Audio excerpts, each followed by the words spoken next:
Comissão de Ensino Jurídico da UAB Ceará e ESA lançam o projeto Quero Ser Advogado. Alunos da graduação e pós-graduação participam de palestras sobre tributação municipal. Tribunal de Ética e Disciplina da UAB Ceará anuncia punição cautelar de 90 dias para 3 advogados acusados de venda de liminares. Nesta edição, projeto apoiado pela UAB Ceará promove dia de lazer para deficientes. E mais, reunião entre a diretoria da seccional do Ceará e das subseções discute estratégias e melhorias para a promoção da valorização da classe em todo o estado. Fique informado sobre as notícias do Judiciário Brasileiro e da Ordem dos Advogados do Brasil, aqui no programa OAB na TV Mundo Jurídico.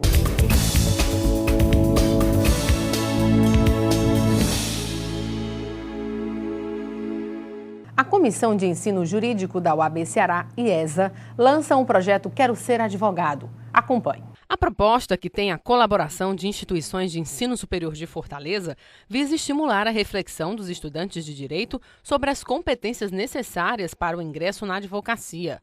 A gente pretende, com esse projeto, junto com a Comissão de Ensino Jurídico e as instituições de ensino jurídico de todo o estado do Ceará, fomentar o ingresso na advocacia. Então, é um projeto voltado para os estudantes de direito e também para os jovens advogados, onde nós vamos fazer apresentações periódicas sobre as especialidades para o exercício da advocacia. Criminal, tributária, contrato, marítimo, portuário, enfim, as diversas formas que você tem para exercer a advocacia e assim estimular a estudantes saírem da faculdade e não só prestar concurso para outras carreiras jurídicas, mas vir ou para a advocacia pública ou a advocacia privada. Durante a reunião, os idealizadores do projeto ouviram as opiniões de alunos e professores presentes. Também foram debatidas algumas estratégias para a realização de workshops e palestras.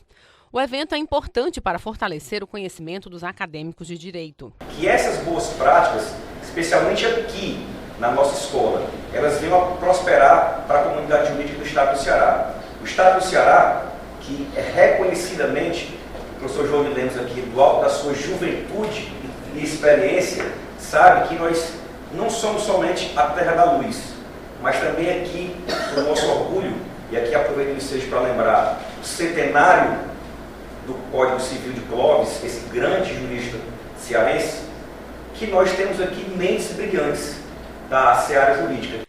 A intenção da Comissão de Ensino Jurídico da UAB Ceará com a iniciativa é mostrar para os alunos como é a rotina do profissional da advocacia e oportunizar o debate entre estudantes e advogados. Esse projeto é interessante a partir da hora que há uma fusão entre a ESA, que é a nossa Escola Superior de Advocacia, e a Comissão de Ensino Jurídico para fomentar, e talvez pela primeira vez na história da advocacia e do ensino jurídico no estado do Ceará, dar ao aluno uma agenda que ele até então não tinha.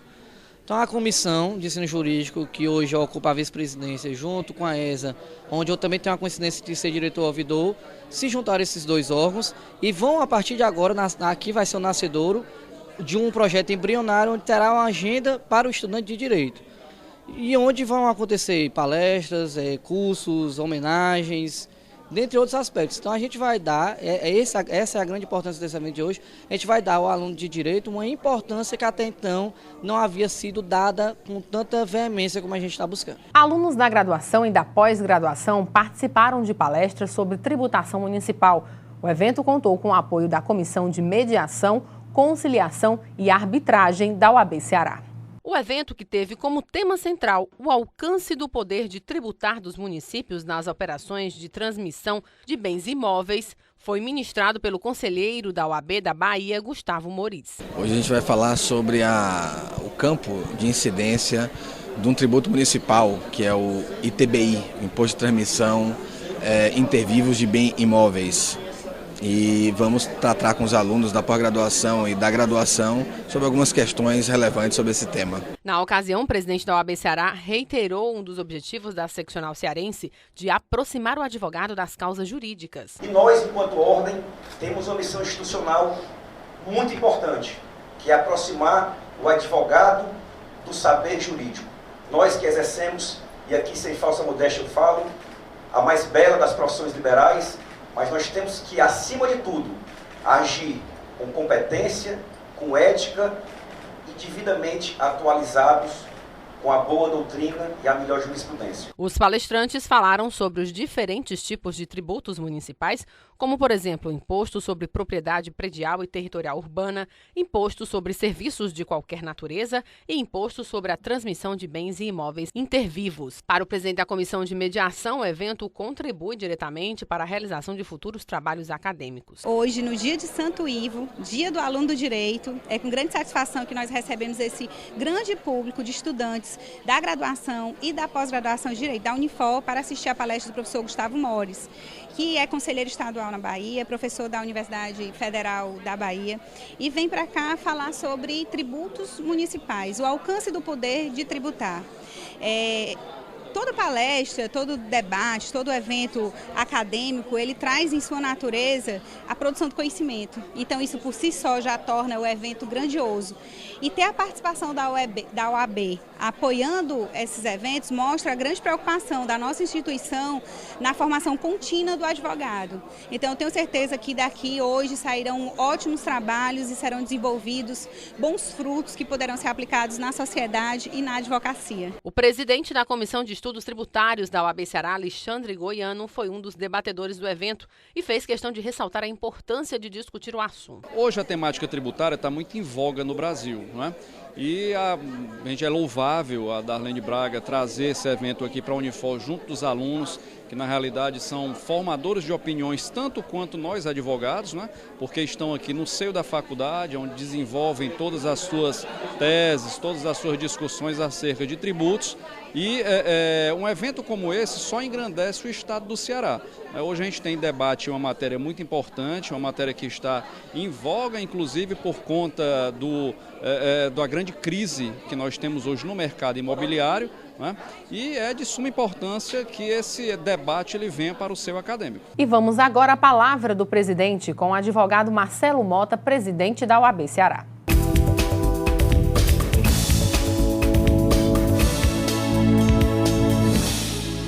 Olá, colegas advogados e advogadas. O Tribunal de Ética e Disciplina da OAB, que é responsável pelo controle deontológico, ou seja, o controle ético-disciplinar da atividade dos advogados, tribunal esse composto por advogados experientes, de notório saber jurídico, responsável por credenciar e credibilizar a importância da advocacia, suspendeu 3 advogados em um julgamento histórico.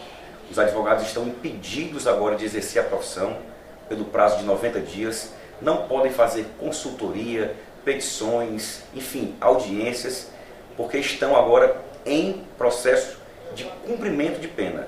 A OAB assegura, logicamente, o devido processo legal, os princípios basilares da ampla defesa e do contraditório, mas nós estamos atentos, porque não podemos, de forma alguma, permitir desvios éticos dentro da nossa casa.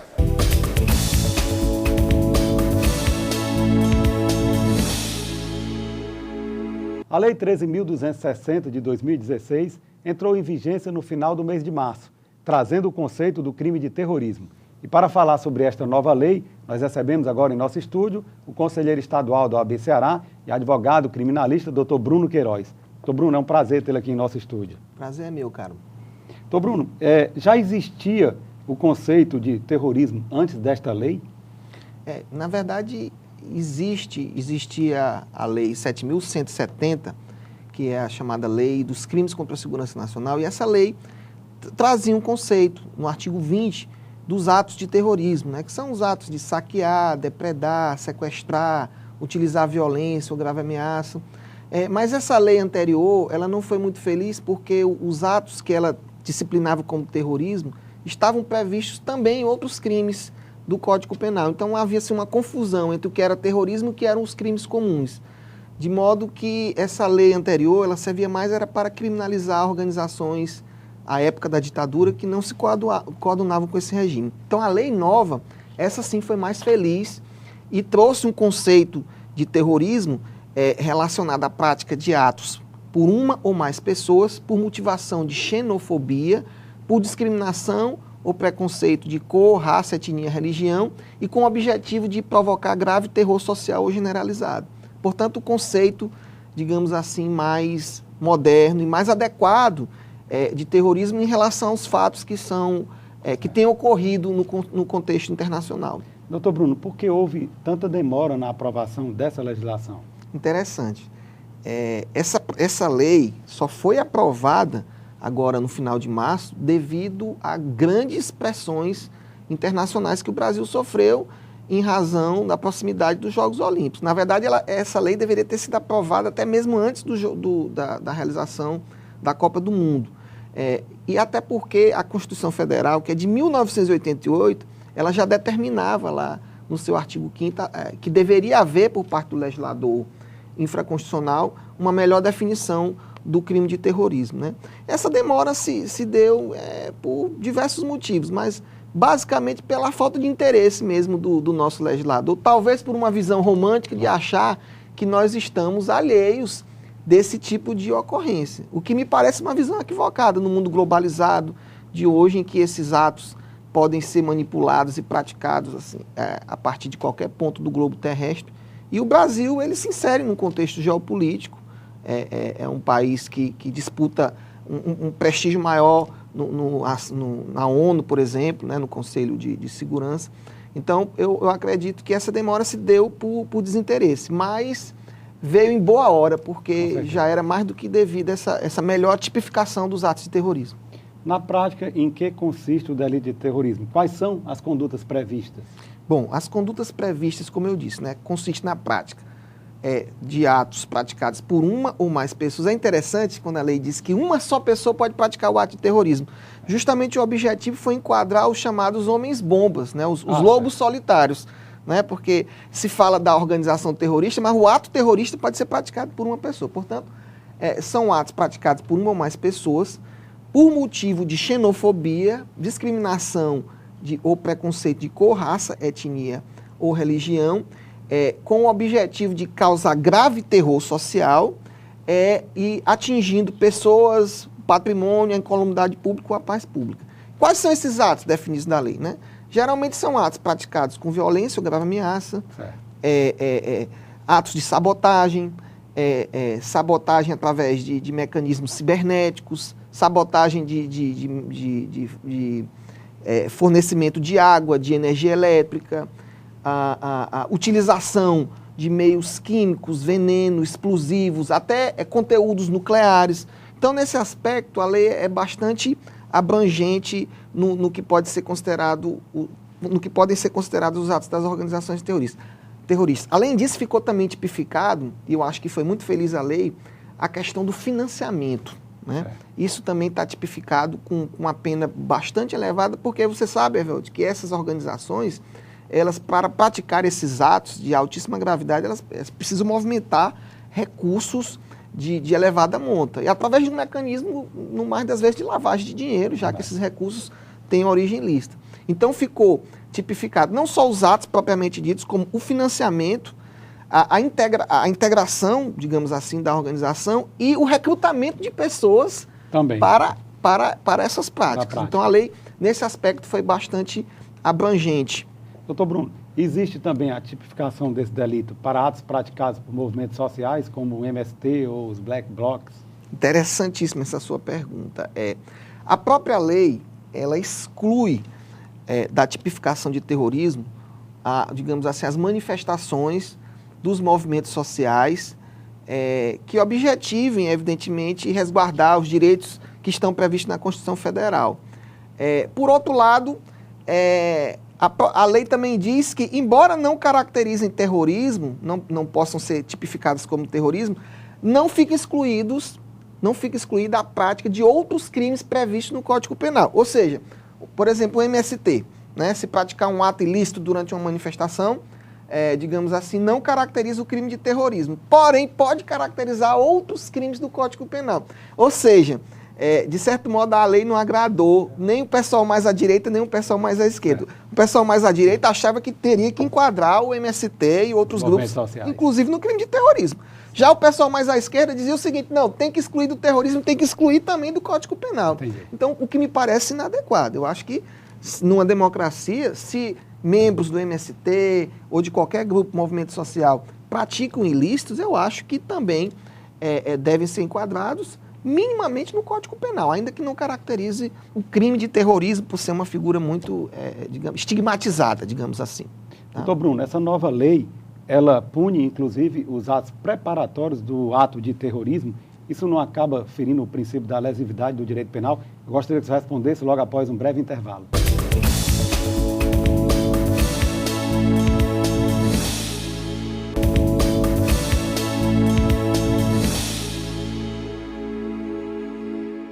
Nós voltamos a entrevistar o advogado especialista em direito criminal e conselheiro estadual da OAB Ceará, doutor Bruno Queiroz. Doutor Bruno, a pergunta que ficou no ar no bloco anterior foi sobre a possibilidade desta nova lei punir os atos preparatórios do ato de terrorismo. Isso não acaba ferindo o princípio da lesividade do direito penal? Muito interessante essa pergunta, né? O que é que diz o princípio da lesividade? É que o direito penal não deve intervir se não houver lesão ou pelo menos perigo de lesão. Então, a regra no direito penal, a famosa, o chamado iter criminis, né, que é o caminho do crime, você tem a cogitação, os atos preparatórios, os atos executórios, a consumação e o exaurimento. A punibilidade, de regra, só é permitida a partir dos atos executórios, que é o primeiro ato inequívoco em que o agente pratica com a intenção de praticar o delito, né? No caso do terrorismo, o legislador entendeu por bem antecipar um pouco o momento de intervenção do direito penal, porque nós sabemos que esses grupos terroristas, eles têm praticado, por exemplo, muitos crimes com armas de destruição em massa, armas de grosso calibre. Então, por exemplo, a polícia faz uma apreensão, um indivíduo desse em atitude suspeita. Então, se a investigação, se a polícia prende esse indivíduo com armas na sua casa, de alto poder de destruição, ainda que ele não tivesse as utilizado, pela nova lei, isso já é caracterizado crime. Esse ato preparatório, eu particularmente discordo, porque eu acho que era possível enquadrar esse indivíduo em outros delitos, sem ferir a teoria geral do delito. Isso, na verdade, não passa de uma manifestação do direito penal do inimigo. Com certeza. Que busca o quê? Antecipar, digamos assim, um momento de intervenção penal, muito mais com base numa ideia de periculosidade do que numa ideia de lesividade. Portanto, eu acredito que não foi feliz o legislador nisso, até porque nós poderíamos enquadrar esse indivíduo em outros crimes, não menos graves, sem quebrar esses princípios fundamentais do direito penal. Qual a sua opinião sobre instrumentos como a delação premiada para o combate a esse tipo de crime? Bom, a delação premiada, que está prevista na Lei 12.850 e que, inclusive, a Lei 12.630, a lei que define os atos terroristas, ela remete à Lei 12.850, né? A delação premiada é uma realidade. Hoje é praticamente impossível a investigação de crimes financeiros, né, desses crimes da moderna criminalidade sem esse instrumento da delação premiada. O que me preocupa, Hervelt, é o seguinte, é um processo penal baseado quase que exclusivamente na delação premiada. Você tem 30 réus e 25 réus fizeram delação. Aí o Estado, penso eu, ele abre mão da obrigação de provar que aquela pessoa ou aqueles réus que não efetivamente praticaram indícios de autoria e de materialidade de algum crime. Eu acho que esse ponto, digamos assim, o abuso das delações, o abuso da utilização e também, eu penso que a delação premiada, a utilização dela, a elaboração dela, estando o indivíduo preso, me parece que também fere a lógica da delação, né? Porque se o sujeito está preso, evidentemente que ele se submete a qualquer circunstância para sair daquela situação. Então, eu acho que não é mais possível afastar essa realidade, mas é preciso tomar cuidado para que ela não... Né? Muita cautela para que ela não solape as garantias do processo penal. E me parece um instrumento adequado para o combate às organizações terroristas. Me parece um instrumento bastante adequado. Doutor Bruno, o senhor tem acompanhado a reforma do Código Penal brasileiro. Como é que está esta reforma do Código Penal no Congresso e há perspectiva de aprovação ainda esse ano?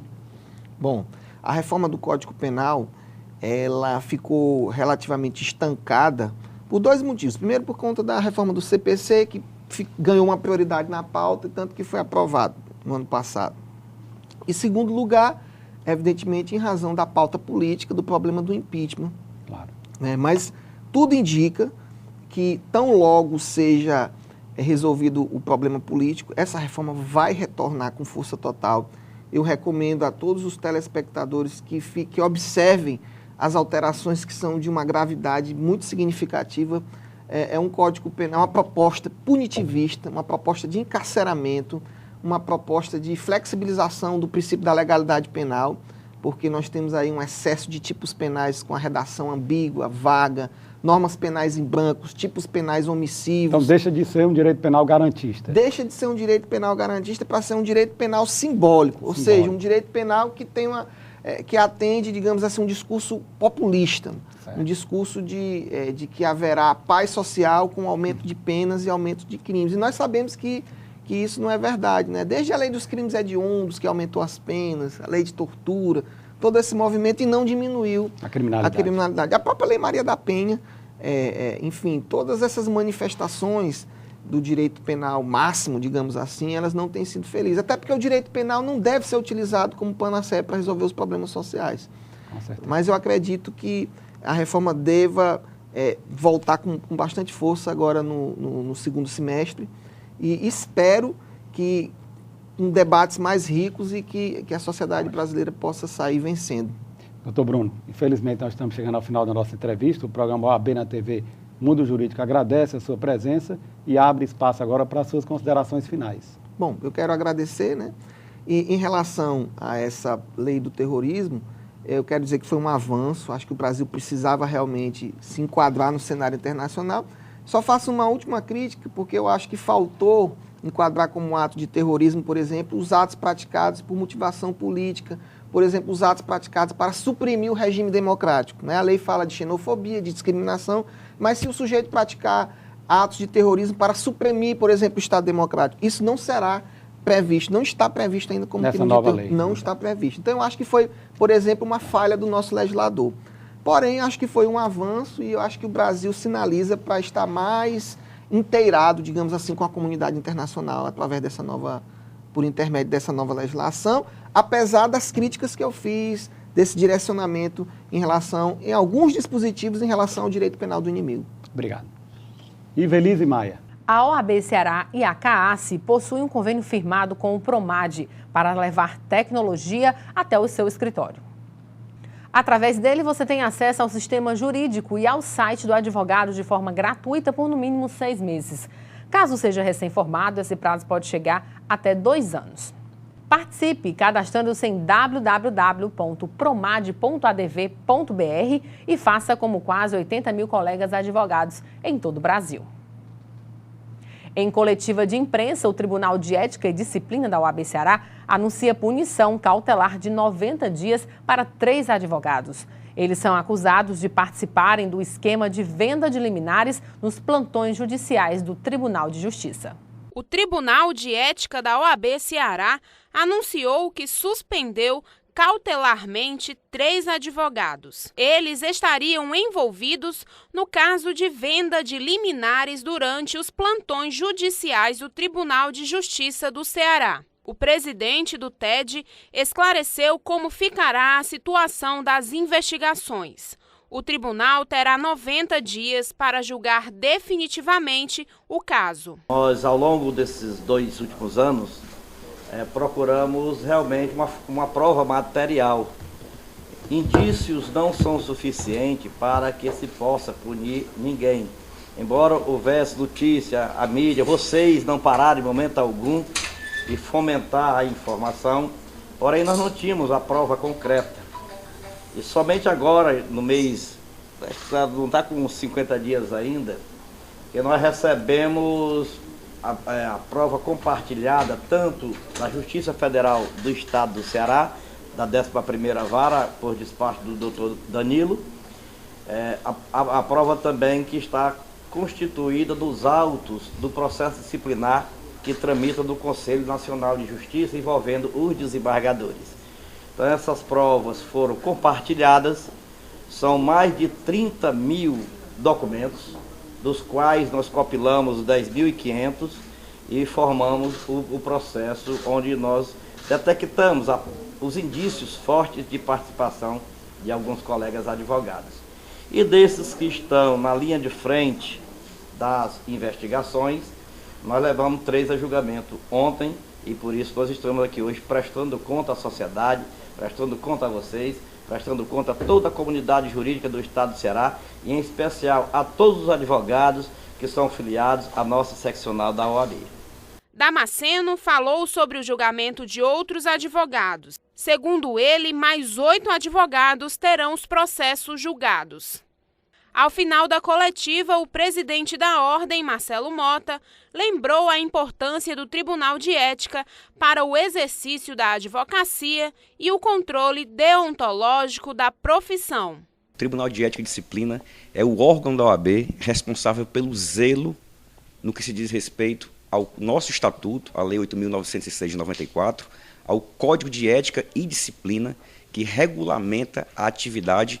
O tribunal é composto por profissionais com larga experiência, com notório saber jurídico, com reputação ilibada, profissionais extremamente experientes nas lides no que diz respeito ao controle da atividade ético-disciplinar. E nós aqui esperamos com que, nesses episódios especiais, no que diz respeito ao Expresso 150, ou seja, as supostas vendas de liminares de habeas corpus nos plantões judiciários, que isso seja apurado de forma rigorosa, logicamente, dentro de um processo legal, dentro de um contraditório, de ampla defesa.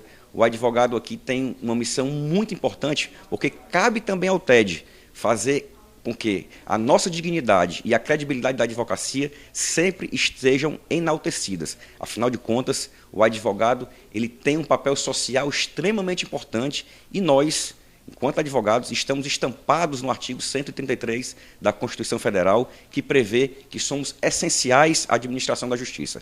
Daí a responsabilidade do Tribunal de Ética e Disciplina em fazer esse controle deontológico. Nós, enquanto OAB, acreditamos piamente que o tribunal, com serenidade que lhe é peculiar, dará a resposta condenando ou absolvendo esses colegas dentro de um critério de apuração legal das provas constituídas. Compete ao Tribunal de Ética e Disciplina processar e julgar os advogados que, porventura, cometam desvio de conduta ou alguma infração ética. Nesse caso específico, que é o caso do momento em relação à questão das vendas liminares, certo? O Tribunal de Ética, que recém-instalado nessa nova gestão no mês de fevereiro, diligenciou no sentido de receber os documentos, ou seja, provas comprobatórias, provas irrefutáveis, que trouxeram fortes indícios para que, de ofício, fossem abertos os processos contra os advogados que estão envolvidos nessa questão. Portanto, o papel do Tribunal de Ética é fundamental, onde é formado por advogados de conduta ilibada, com muito tempo e experiência na advocacia, certo? Onde, nesse momento, é dado a ampla defesa e o contraditório a todos os advogados, e o tribunal, assim, procedendo, terá a condição de absolver os inocentes e de condenar os culpados. O projeto apoiado pela OAB Ceará, por meio da Comissão de Defesa dos Direitos da Pessoa com Deficiência, promove dia de lazer e diversão para deficientes em Fortaleza. Veja na matéria. Hoje o dia foi diferente para o jovem Gabriel, de 6 anos. Ele teve a oportunidade de ir à praia pela primeira vez, graças ao projeto Praia Acessível. O garoto tem autismo e hoje foi conhecer a praia de Iracema com sua mãe. Ele reagiu bem, né? Ele tá gostando para passear com ele mesmo. E eu também tô gostando. Maravilhoso um projeto desse, porque desenvolve mais a eles, né? Que são autistas, para não ficar só na rotina, só em casa, né? Gostei. Gabriel e outras crianças foram à praia graças à iniciativa da Comissão de Defesa dos Direitos das Pessoas com Deficiência da OAB Ceará. O grupo disponibilizou um transporte para levar crianças de uma escola em Maracanaú para conhecer o projeto. A iniciativa contou com o apoio da Caixa de Assistência dos Advogados do Ceará, CAASSE, e a empresa B&Q. O papel da comissão aqui hoje é o papel da ordem, né? É promover a cidadania. É o que a ordem faz, é o que está dentro da Constituição Federal.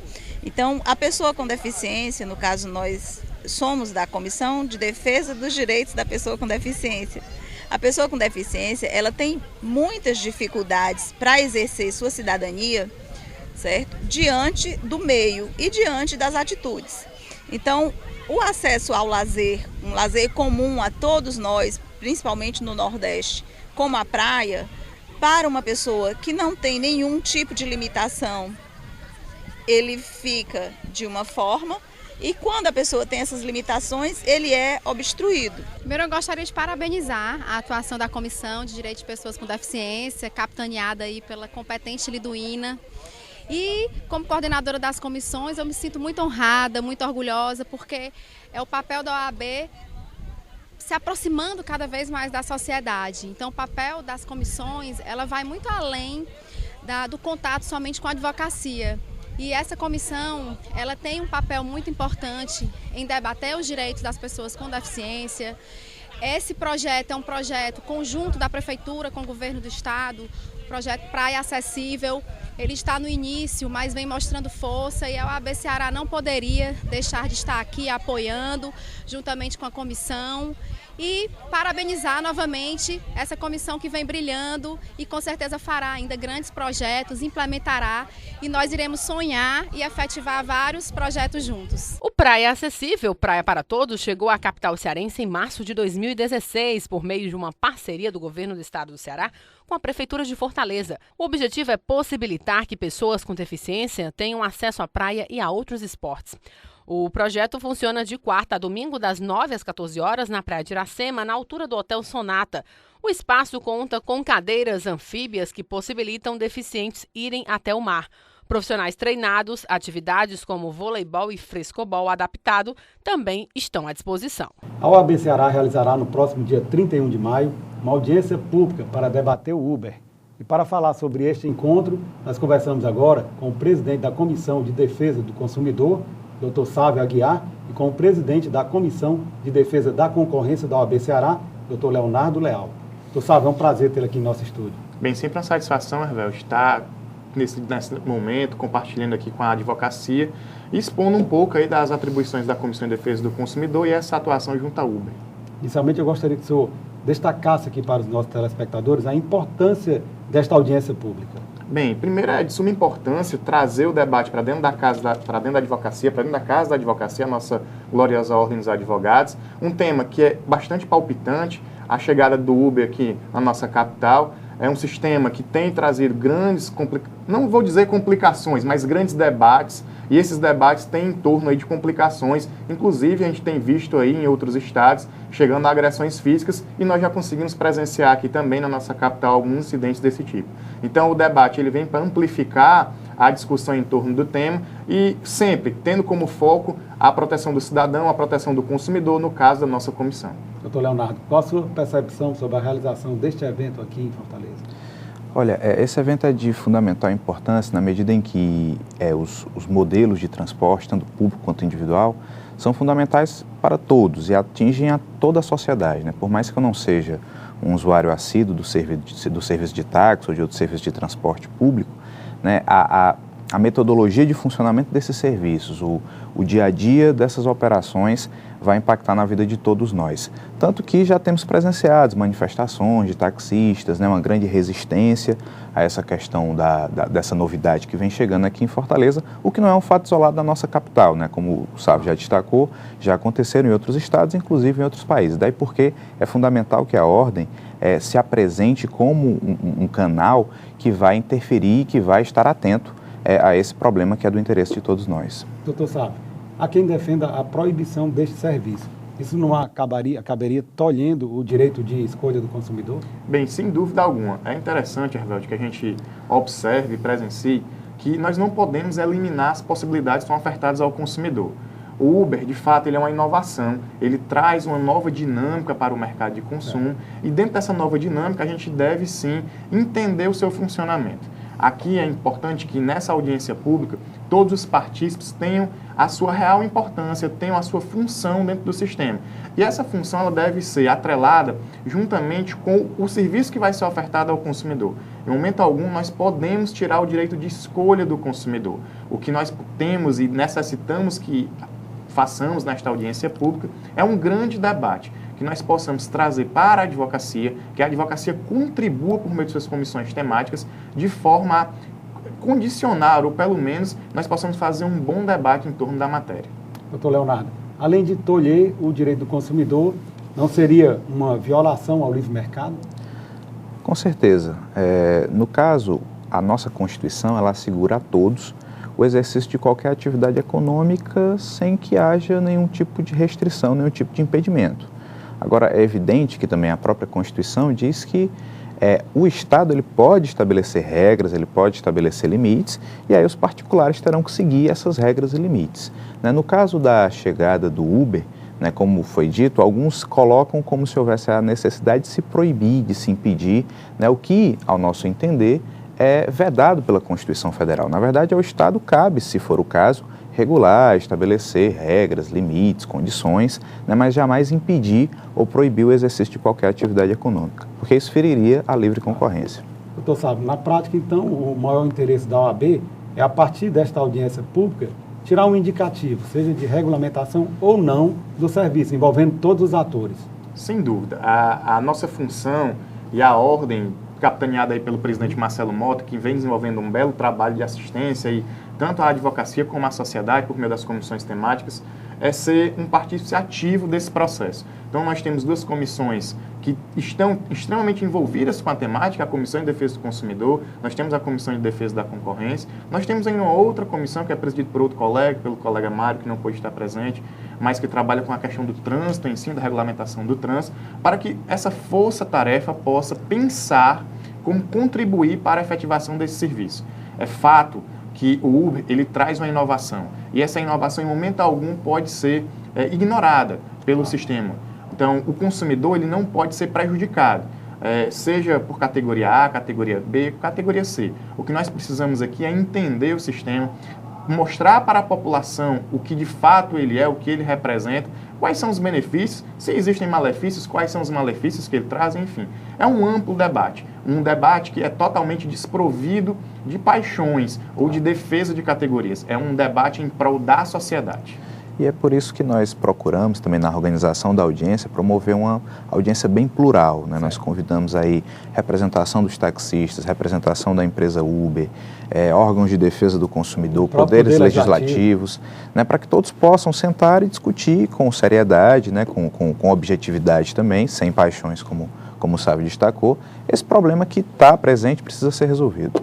Doutor Sábio, um outro tema bastante polêmico diz respeito à cobrança da taxa de disponibilidade que alguns médicos obstetras estão cobrando das consumidoras na hora do parto. A OAB Ceará, por meio da Comissão de Defesa do Consumidor, ingressou com uma ação civil pública. Gostaria que o senhor falasse sobre este tema logo após um breve intervalo.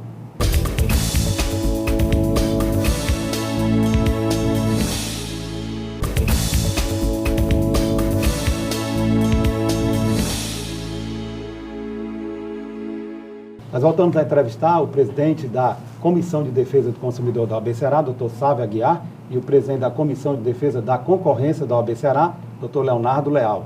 Doutor Sávio, a pergunta que ficou no ar no bloco anterior foi sobre a taxa de disponibilidade que alguns médicos obstetras estão cobrando das consumidoras na hora do parto. Isso é legal ou ilegal? Bem, é totalmente legal, Hervelt. É bom que o nosso telespectador, não só o colega advogado que é aceito telespectador do nosso programa, mas também a sociedade como um todo, já que esse programa ele já invadiu os domicílios dos cearenses, entender que essa taxa para o usuário de plano de saúde é uma cobrança totalmente ilegal. Nós promovemos, juntamente com a Assembleia Legislativa e com o Ministério Público e outras entidades de defesa do consumidor, uma audiência pública na Assembleia Legislativa, na Comissão de Defesa do Consumidor, também capitaneado pelo deputado Odilon Aguiar, e na ocasião nós conseguimos debater e entender os malefícios dessa cobrança. Para que ainda quem não teve a oportunidade ou para quem não teve uma gestante na família ou não passou por essa situação possa entender.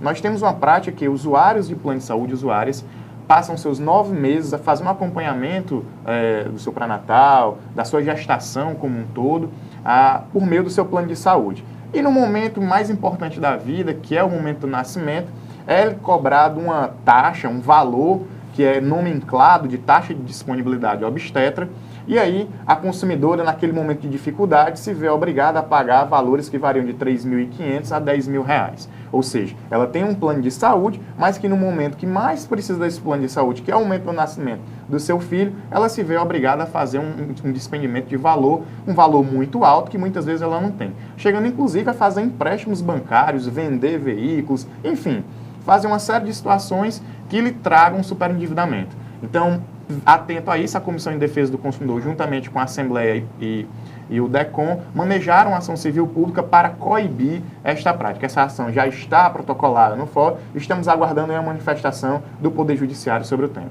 Doutor Leonardo, a Comissão de Defesa da Concorrência da OAB Ceará, ela tem acompanhado a questão do aumento do valor do combustível, que me parece que foi feita em bloco. No caso, o mercado de combustíveis é um mercado muito delicado e que tem algumas características muito peculiares. Como o produto é homogêneo, basicamente o posto de combustível vende combustível, né, que não varia muito, é gasolina, álcool, diesel, é natural nesse tipo de segmento que os preços sejam de fato muito próximos, não sejam preços que haja diferenças profundas. Entretanto, sempre chama a atenção da sociedade quando a gente tem um evento como o que ocorreu essa semana. No caso, você teve, alguns dias atrás, uma leve redução no preço de combustível e aí depois uma majoração que foi meio que, aparentemente, em bloco. Não dá para a gente afirmar, é preciso ter responsabilidade, que houve aí uma combinação, que houve aí uma orquestração. E é justamente esse o ponto de partida da observação, analisar se esse comportamento realmente caracterizaria um cartel, uma combinação, para aí, se for o caso, fazer uma intervenção. E a Ordem ela está atenta a isso, a gente tem monitorado e acompanhado para dar essa resposta e esse apoio a todos nós que utilizamos esse serviço de fundamental importância. Doutor Sávio, quais são as outras temáticas relacionadas à defesa do consumidor em estudo pela comissão? Quais são os próximos passos da comissão? Bem, a comissão ela vem se notabilizado aí por ser um grupo extremamente técnico. Hoje nós formamos aí um contingente de 40 advogados que voluntariamente emprestam seu tempo às causas da sociedade voltadas para a defesa do consumidor. E nós tivemos uma grande atuação no início, no mês de março, por conta das comemorações do Dia Internacional do Consumidor. Culminamos aí com grandes debates em torno da limitação da internet banda larga fixa, onde nós promovemos uma audiência pública na sede da Ordem. Participamos também de uma audiência na Assembleia Legislativa e estamos em fase de conclusão de um parecer para ser apresentado ao Conselho Federal do que nós entendemos sobre a limitação da internet banda larga. De logo, a gente já adianta que a Ordem fincou uma posição de não concordar, de não aceitar com a limitação da internet e avançou, foi um pouco mais além, Herfeld. Nós lançamos uma campanha, essa campanha ela se espraiou por todas as seccionais do Brasil, da nossa gloriosa Ordem, onde nós lançamos esta campanha, ela trouxe como mote uma internet ilimitada e de qualidade, já que a nossa internet é paga, nós temos aqui em preços comparativos, uma das mais caras do mundo e uma de pior qualidade. Atrelado a isso, nós estamos desenvolvendo também uma pesquisa no que concerne ao aumento que foi implementado pela COELS. Essa pesquisa, esse debate já vai bastante avançado a demanda e o parecer sobre isso, o que pode inclusive culminar com o manejo de uma ação civil pública. Doutor Leonardo, a Comissão de Defesa da Concorrência ela tem feito um monitoramento permanente de mercados, a exemplo de águas minerais e combustíveis? Perfeitamente. No caso da comissão, a gente pode dizer que ela acaba tendo uma atuação dinâmica, tanto no sentido técnico quanto também no sentido acadêmico. Então, a nossa comissão ela tem se programado aí para fazer esse acompanhamento constante de mercados mais sensíveis, mercados de maior relevância, alguns dos quais até o Sávio citou, Então, a Comissão de Defesa da Concorrência trabalha com forte parceria com a Comissão de Defesa do Consumidor, essa questão da energia, da água, da chegada do Uber aqui em Fortaleza, esse serviço de táxi, combustíveis, entre outros tantos mercados, e também uma atuação mais acadêmica, com programação para a realização de eventos, palestras, seminários, já que essa temática da defesa da concorrência ela ainda não é uma temática que é tão próxima das pessoas como, por exemplo, é a defesa do consumidor. Então, é necessário que nós trabalhemos também essa divulgação da importância de defender a concorrência, da importância de se conhecer a regulação de defesa da concorrência e os órgãos que também trabalham nesse sentido. Com certeza. Doutor Sávio, infelizmente nós estamos chegando ao final da nossa entrevista. O programa OAB na TV Mundo Jurídico agradece a sua presença e abre espaço para as suas considerações finais. Bem, Hervelto, é sempre uma satisfação retornar aqui, dizer que a Comissão de Defesa do Consumidor está de portas abertas à sociedade. Então, nós somos um canal de comunicação, estamos dispostos a fazer o bom debate, o bom enfrentamento. sempre agradecer a parceria de primeira hora do presidente Marcelo Mota, da sua vice, Roberta Vaz, que é a coordenadora das comissões, que dão integral apoio ao desenvolvimento das atividades da Comissão em Defesa do Consumidor, e dizer que a Comissão em Defesa do Consumidor tem prezado por trabalhar em sistema de parceria com outras comissões temáticas. Nós temos essa comissão irmã, eu costumo brincar com a comissão irmã, a Comissão em Defesa da Concorrência, para que nós possamos aí fazer um belo trabalho com amplificação, com amplitude, com profundidade, para que a sociedade cearense, para que a advocacia sempre saia vencedora, sempre saia ganhando nesses aspectos que são debatidos. Doutor Leonardo, suas considerações finais. Muito bem, também agradeço a oportunidade. Gostaria de reafirmar o convite a todos a se fazerem presentes na audiência pública, que será no próximo dia 31, às 9 horas no plenário da OAB, para que possamos ter a maior contribuição possível para esse evento de fundamental importância. E no mais, reforçar que a Comissão de Defesa da Concorrência também está aberta aí a toda a sociedade para tudo que for necessário, no sentido de garantir a defesa da ordem constitucional e da ordem jurídica do ambiente concorrencial e de mercado. Obrigado. Ivelise Maia. O governo do estado lançou no início deste mês o curso de assistente de cabeleireiro para as internas do Instituto Penal Feminino Desembargadora Auri Moura Costa. O treinamento tem duração de 3 meses e as internas assistem aulas de segunda a sexta-feira. O curso oferece 200 horas aula de capacitação em assistente de cabeleireiro. Novos advogados são incluídos oficialmente nos quadros da OAB Ceará. A solenidade de entrega de carteiras desta semana ocorreu no auditório da Estácio Fique. Mais de 46 advogados receberam das mãos do presidente da OAB Ceará a tradicional vermelhinha. O momento é de realização para muitos deles. A conquista de um sonho após muito estudo e dedicação. Na verdade, foram 5 anos e meio, de faculdade, no meu caso a Unifor. E fora o estudo intenso para fazer a prova da OAB, com certeza, foi muito estudo.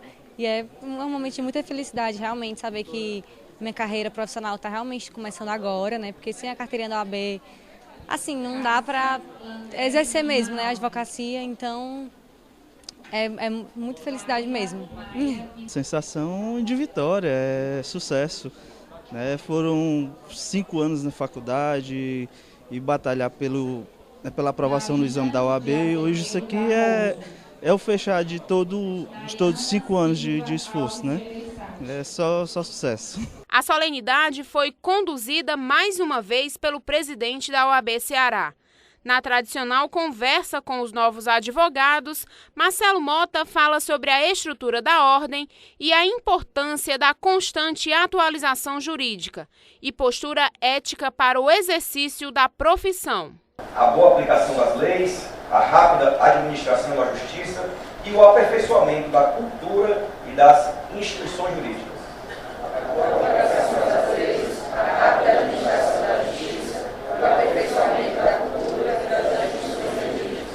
Assim prometo. Assim prometo. Advogados e advogadas, parabéns.